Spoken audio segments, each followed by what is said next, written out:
آہستہ آہستہ چلتے ہیں، اور جب جاہل ان سے گفتگو کرتا ہے تو ان سے وہ بحث نہیں کرتے ہیں بلکہ قالوا سلاما، وہ سلام کہہ کر کے چلے جاتے ہیں۔ تو اگر آپ جاہل ہیں تو ہم آپ سے بحث نہیں کر سکتے ہیں، اس لیے کہ قرآن نے ہمیں تعلیم دی ہے، تو ہم چاہتے ہیں پتہ چل جائے کہ آپ کا مبلغ علم کیا ہے۔ 1.5 گھنٹہ تک جناب کا علمی جنازہ نکلتا رہا، اور جب زیادہ جوش دلایا گیا تو ہم نے دیکھا کہ جناب کے چہرے پر ہوائیاں اڑنے لگی۔ حضرت مناظر رشیدیہ میرے سامنے رکھی ہوئی تھی، اس کو میں نے مجمع کو دکھایا اور میں نے کہا اس کے مصنف اور رائٹر بریلی کے نہیں ہیں، یہ جونپور کے رہنے والے ہیں، اور یہ اعلیٰ حضرت کے مرید اور خلیفہ نہیں ہیں۔ سن 1038 ہجری میں ان کا انتقال ہو گیا۔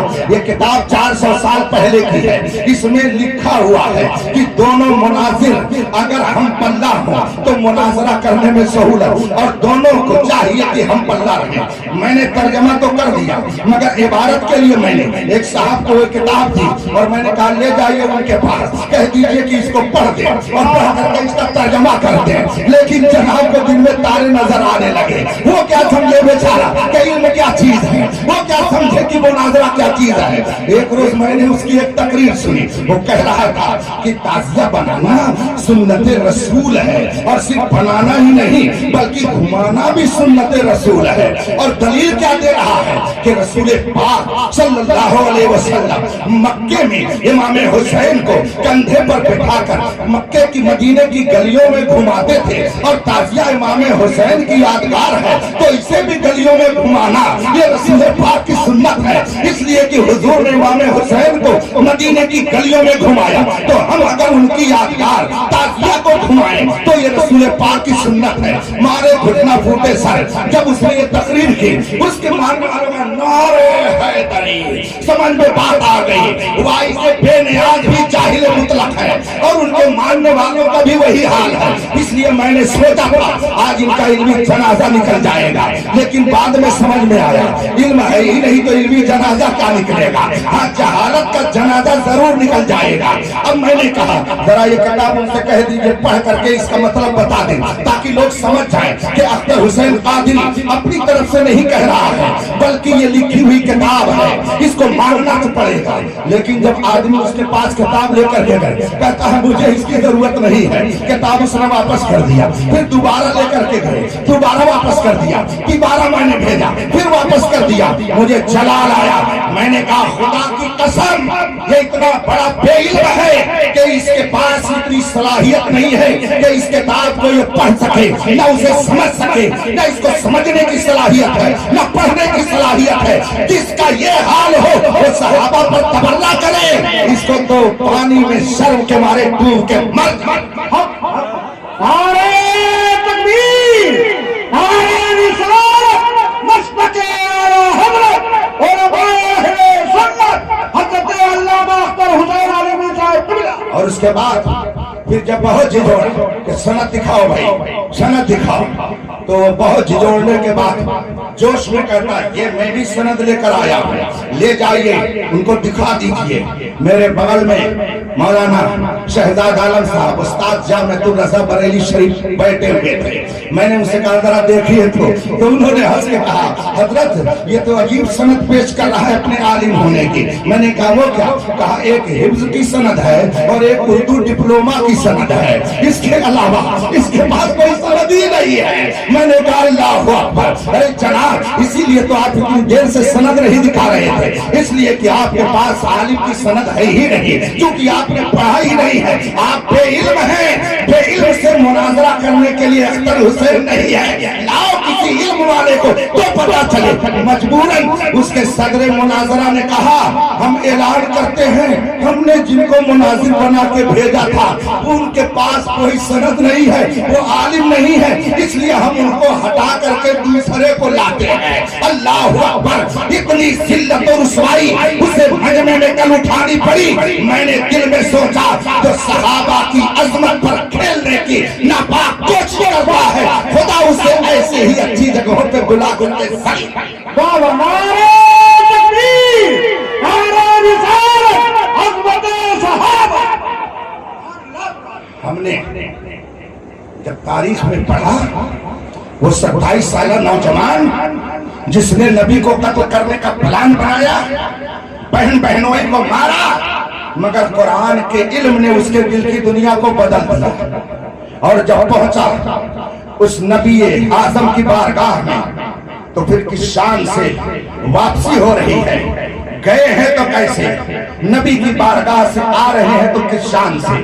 میرے مصطفیٰ حضرت سیدنا ارقم رضی اللہ تعالیٰ عنہ کے گھر کے قریب صفا پہاڑی کے پاس موجود تھے، اور جو مسلمان ہو چکے تھے ایک روایت کے مطابق 39، وہ سب اگل بغل قریب میں بیٹھے تھے۔ رسول پاک صلی اللہ علیہ وسلم نے جب دیکھا وہ نوجوان ننگی تلوار لے کر چلا آ رہا ہے، دیکھنے والے سہم گئے، اس لیے کہ وہ مکہ کا شیر تھا، بہت بڑا بہادر تھا، بہت طاقتور تھا، بہت جری اور بے باک تھا، اس کا دل بہت نڈر تھا، تبھی تو پیغمبر اسلام کے قتل کے لیے اس نے لبیک کہا تھا۔ لوگوں نے دیکھا تیور بدلا ہوا ہے، عرض کرتے ہیں لوگ یا رسول اللہ فلاں آ رہے ہیں، بڑی عجیب کیفیت ہے۔ اتنے میں میرے آقا صلی اللہ علیہ وسلم آگے بڑھنے لگے، وہ قریب آ رہے ہیں، ادھر سے رحمت الہی آگے بڑھ رہی ہے۔ حضرت ارقم تیزی سے آگے بڑھ گئے اور بڑھنے کے بعد فرماتے ہیں اے نوجوان فلاں، تیرے لیے خوشخبری ہے، تیرے لیے بشارت ہے۔ کہا وہ کیا؟ کہا رات ہی میں نے اپنے پیغمبر سے سنا ہے، رات ہی میرے پیغمبر دعا کر رہے تھے اللہم اعز الاسلام بے عمر ابن الخطاب او ابی جہل ابن ہشام۔ رات میرے نبی نے دعا کی ہے کہ اے مولا اسلام کو غلبہ دے دے، اسلام کو طاقت دے دے، یا تو عمر ابن خطاب کے ذریعہ یا ابو جہل ابن ہشام کے ذریعہ۔ رات ہی ابھی میرے نبی نے دعا کی ہے، لگتا ہے کہ تمہارے حق میں دعا قبول ہو گئی ہے، آؤ آؤ چلو، لگتا ہے تیری قسمت کا ستارہ جگمگانے والا ہے۔ نوجوان کو لیا اور نبی کی طرف بڑھتے رہے، میرے مصطفیٰ بھی آگے بڑھے۔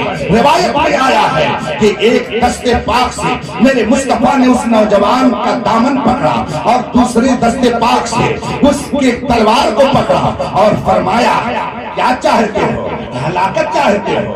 کیا اس وقت فتنہ فساد بند کرو گے جب تم یہاں پر اپنی ذلت کو اپنے ماتھے کی آنکھوں سے دیکھو گے؟ میرے مصطفیٰ نے اس کی ذلت کی داستان جو ہی اس کے سامنے رکھی، نتیجے کے طور پر اسے کچھ اور نہ سننا تھا بلکہ کہا اشہد ان لا الہ الا اللہ واشہد ان عبدک انک عبدک انک عبدہ ورسولہ۔ میں گواہی دیتا ہوں، ہم گواہی اس بات کی دیتے ہیں کہ آپ اللہ کے رسول ہیں، خدا ایک ہے، آپ اس کے بندے ہیں، اس کے رسول ہیں۔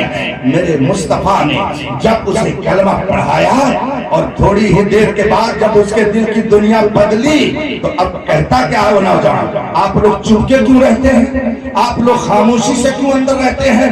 لوگوں نے کہا ہمیں ذرا خوف ہے۔ کہا کچھ نہیں، سب باہر نکلو، سب باہر نکلو، دو لائن لگاؤ، ایک لائن میں میں رہوں گا اور دوسری لائن میں یہ میرے مصطفیٰ کے چچا حمزہ رہیں گے۔ لائن لگاؤ سب لوگ۔ 39 کے بعد 40 ہوئے تھے، 20 کی لائن لگ گئی۔ ایک طرف وہ نوجوان ہے جو مکے کا شیر بن کر کے آگے کھڑا تھا اور دوسری طرف میرے مصطفیٰ کے چچا ہیں حضرت حمزہ ہیں، اور وہ نوجوان کہتا کیا ہے چلو چلو لمبی لائن بنا کر کے چلو، اب چھپ کر کے اسلام نہیں رہے گا، اب ظاہر کیا جائے گا۔ تو لمبی قطار ہے، ایک طرف وہ نوجوان ہے جو مصطفیٰ کو قتل کرنے کے لیے چلا تھا اور دوسری طرف وہ ہے جو رسول پاک کے خاندان میں رسول پاک پر مر مٹنے کا جذبہ لے کر آگے کھڑے ہیں۔ یہ دو قطار چل رہی ہے، یہ کہاں جا رہی ہے؟ مسجد حرام میں۔ اور پھر جب مسجد حرام میں یہ دونوں قطاریں ایسی پہنچ گئی، دیکھنے والے ہکا بکا ہیں، یہ کیا ہو گیا؟ کل تو ابھی منصوبہ بنا تھا کہ ان کو قتل کیا جائے گا، آج قاتل تو ان کے دفاع میں آگے آگے ہے۔ یہ ہوا کیا؟ نظریں بدل گئی تو نظارے بدل گئے۔ آخر یہ ماجرا کیا ہے؟ کل تک جو قتل کرنے کے ڈر میں تھا، آج تو وہ اس کے دفاع میں پیش ہے۔ جب مسجد حرام میں لوگ پہنچ گئے، پتہ نہیں اس نوجوان بہادر کے دل میں، شیر مکہ کے کے دل میں کون سی بات آئی؟ اس نے کہا بیٹھو. اب ڈھونڈتے ڈھونڈتے ابو جہل کے گھر پہنچ گیا. ابو جہل اس کا سگا ماموں تھا. یاد رکھیے گا مکے کے اس شیر کا ماموں ابو جہل سگا ماموں تھا. کہا کون؟ کہا فلاں. کہا کس لیے آئے؟ کہا دروازہ کھولو. مگر وہ ابو جہل جو بہت بھتورا بنتا تھا دروازہ نہیں کھول رہا، دروازہ نہیں کھول رہا. کہا بتاؤ کیا بات ہے؟ کہا سن میں بھی اسی نبی عربی کا وفادار ہو چکا ہوں، تم کو جو کرنا ہے کر لینا. اب دوسرے کے دروازے پہ گئے جو بہت بھتورا بنتا تھا، کنڈی کھٹکھٹانے والا تھا، لیکن دیکھا کہ وہ باہر کھڑا. کہا سن تو کل تک اس پیغمبر کو قتل کا منصوبہ بنا رہا تھا، سن لے یہ مسلمان ہو گیا، اب اسی نبی کا وفادار ہو گیا، جا جو کرنا ہوگا کر لینا. ڈر کے مارے اس نے جلدی سے دروازہ بند کیا، اندر چلا گیا. پھر تیسرے دروازے پہ وہ شیر گیا اور کہا سن لے یہ فلاں ہے، نبی کا وفادار ہو چکا ہے، جو کرنا ہوگا کر لینا. ایک آدمی یہ منظر دیکھ رہا تھا. اس نے کہا فلاں آخر یہ تم کیا کر رہے ہو دروازے دروازے؟ اپنے مسلمان ہونے کی خبر دینا چاہتے ہو؟ کہا اور کیا، اب مکے میں جس کو جو کرنا ہے کر لے. مکے کا یہ شیر اب میدان میں اس نبی کا وفادار بن کر کے آ گیا ہے. اب جو آنکھ ادھر اٹھے گی وہ آنکھ نکالی جائے گی، جو انگلی اٹھے گی وہ انگلی کاٹی جائے گی، جو قدم چلے گا اس قدم کو توڑ کر کے رکھ دیا جائے گا، جو ہاتھ اٹھے گا اسے توڑ کر کے رکھ دیا جائے گا. جس کو جو کرنا ہو آؤ، شیر مکہ میدان میں آ چکا ہے. ایک آدمی کہتا ہے کہ نہیں، گھر گھر جا کر کے سب کو بتانے کی ضرورت نہیں ہے. وہ دیکھ فلاں آدمی بیٹھا ہے نا، اس کے پیٹ میں کوئی بات پچتی نہیں ہے، اس کا ہاضمہ بڑا کمزور ہے، جا اس سے بتا دے، ابھی سب جان جائیں گے کہ تو مسلمان ہو گیا ہے. چنانچہ اس نوجوان نے اس سے جا کے کہا سن جو کرنا ہوگا کر لینا، میں مصطفیٰ کا وفادار ہو گیا ہوں، اب جو تم کو کرنا ہوگا کر لینا، میں اس نبی کا کلمہ پڑھنے والا ہوں. اچھا تم نے بھی اس نبی کا کلمہ پڑھ لیا؟ کہا ہاں جو کرنا ہوگا کر لینا. اب اس نے ایک جگہ سے چیخ کر کے مکے کے لوگوں کو بتایا ارے غضب ہو گیا، جس پر تمہارا بھروسہ تھا وہ تو مصطفیٰ کے قدموں میں چلا گیا. اب کون ہے جو تمہاری طرف سے مقابلہ کرے گا؟ تمہارا شیر اب نبی کا شیر ہو گیا ہے. پورے مکے میں خبر پھیل گئی. میں نے جب تاریخ پڑھی تو مجھے حیرت ہو رہی ہے کہ مکے کا اتنا بہادر نوجوان اور اتنی جلدی سلنڈر ہو گیا اس نبی کی بارگاہ میں کہ نبی کو نہ تلوار چلانی پڑی، نہ تیر چلانی پڑی، نہ جنگ کرنا پڑا، اور وہ نوجوان جو بڑا بہادر وہ مصطفیٰ کے قدموں میں آ گیا. آواز دی تاریخ نے کہ دیکھو جو مصطفیٰ کا شیر ہوتا ہے وہ مصطفیٰ کا تو غلام ہوتا ہے مگر اوروں کا وہ امام ہوتا ہے. جو نبی کا غلام ہوتا ہے وہ دنیا کا امام ہوتا ہے. اب یہ مکے کا شیر یہ مصطفیٰ کا شیر کہلائے گا. حضرت نے جب 2 روز پہلے مجھے بتایا، میں نے عرض کی کہ کس موضوع پہ بولنا ہے، تو کہا حضرت فاروق اعظم پر. اور اس سے پہلے میں نے سن رکھا تھا کہ جن کا عرس ہے ان کو لوگ بنارس میں شیر بنارس کہتے ہیں. تو دل نے کہا خون نے اثر کیا ہے، وہ خون نے اپنا رنگ دکھایا ہے. مکے کے شیر نے بنارس میں اپنے لختے جگر شیر